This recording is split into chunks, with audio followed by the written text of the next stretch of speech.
There are a few laws that are reshaping what it means to own a home in Austin, Texas right now. And some homeowners don't even know that some of these exist. Some of these laws could actually put money back in your pocket, and others could completely transform the neighborhood that you live in. And at least one of them directly affects what someone could do next door to build on their lot right next to you. Whether you already own here, are thinking about buying, or you're relocating to Austin, this video is for you. Because understanding these changes before your neighbors do is the difference between being caught off guard and being positioned. Let's get into it.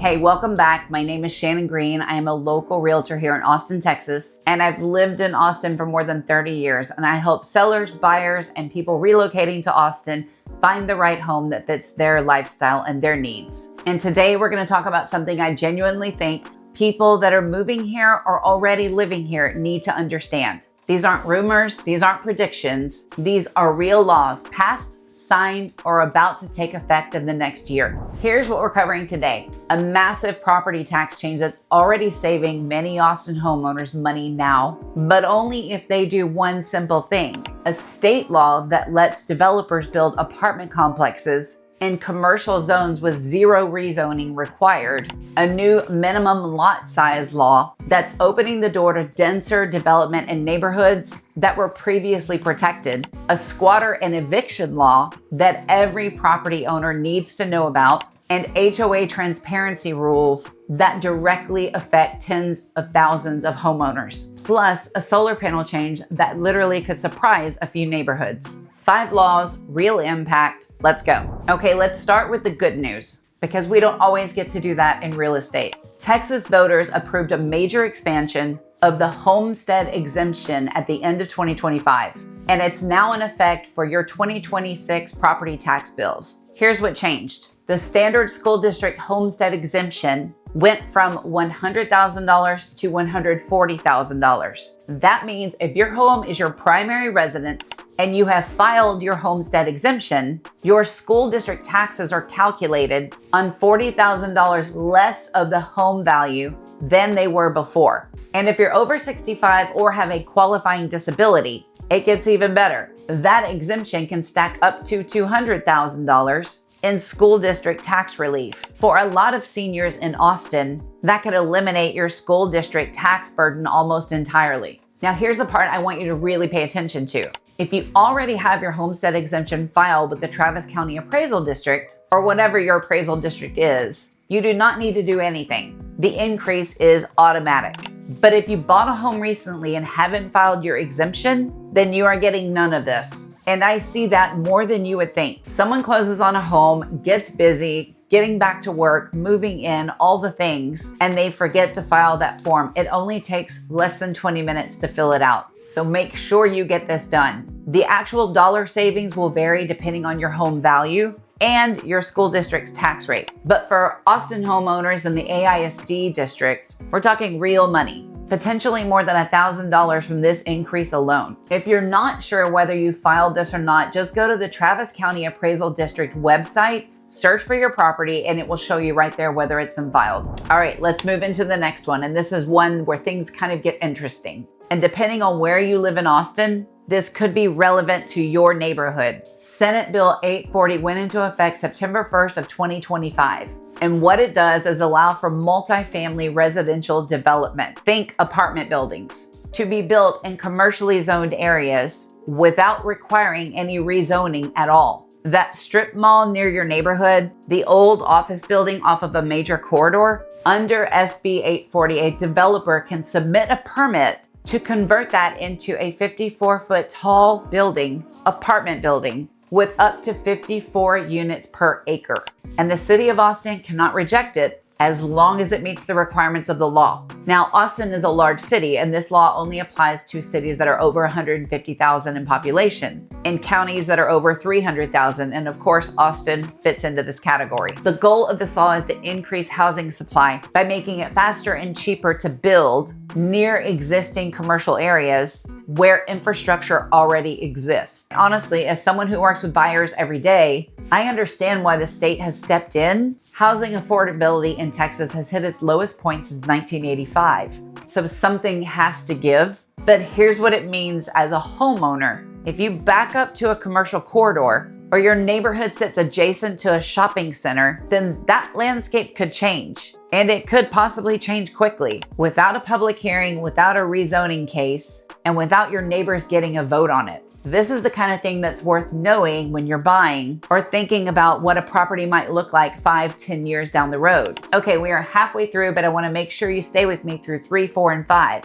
Because 3 and 4 are ones that could actually affect your property line and your rights as a property owner. Senate Bill 15 is one of the quieter laws on the list, but it has long-term implications for Austin homeowners. Before this law, Texas cities like Austin had the ability to set minimum lot size requirements, meaning a lot had to be a certain size before you could build on it. Those rules were designed to control density and also to protect the character of the neighborhoods. SB 15 limits the city from enforcing those lot size requirements in certain areas. What that means in plain English is more homes can now be built on smaller lot and in places that used to be protected by those rules. And the argument for this law is pretty compelling. The housing shortage in Austin is real, and smaller lot sizes mean more homes can be built, which should eventually help with affordability. But here's the tension. If you own a home in an established Austin neighborhood that had protections put into local rezoning,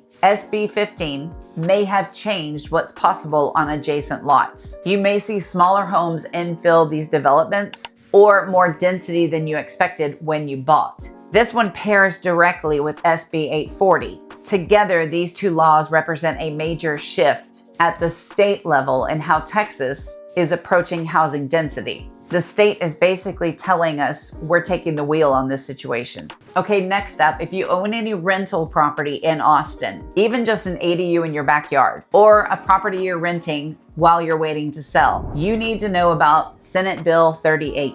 This law went into effect January 1st of this year, and it dramatically speeds up the eviction process in Texas, particularly for squatters and unlawful occupants. Before SB 38, the eviction process could drag on for weeks in Texas, sometimes even months. Courts were backed up, bad actors knew how to play the game, but under the new law, justice courts are required to schedule eviction hearings within 10 to 21 days of a case being filed. And landlords can now seek a summary judgment in certain cases without going to a full trial. The law also allows eviction notices to go out electronically, and it requires tenants to appeal to swear under penalty of perjury that the appeal is made in good faith, which is meant to cut down frivolous delays. Now, I want to be balanced here. Tenants' rights advocates have raised real concern that this faster process can be confusing for renters who might not fully understand their rights. And eviction rates in Travis County were already climbing heading into 2026. So this is definitely something worth watching. But for homeowners, if you've had to deal with difficult occupant situations, this law is a meaningful change. The process is faster, clearer,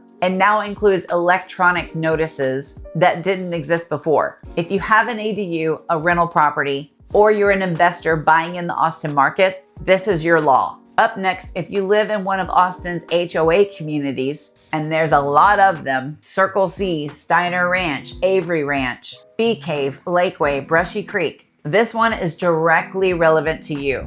2 laws passed in 2025, and they changed the way HOAs have to operate. The first is Senate Bill 711. This law requires HOA associations with 60 units or more, or those that use a management company, to make their governing documents online for all. No more calling the management company and waiting for days to get your deed restrictions. It has to be accessible.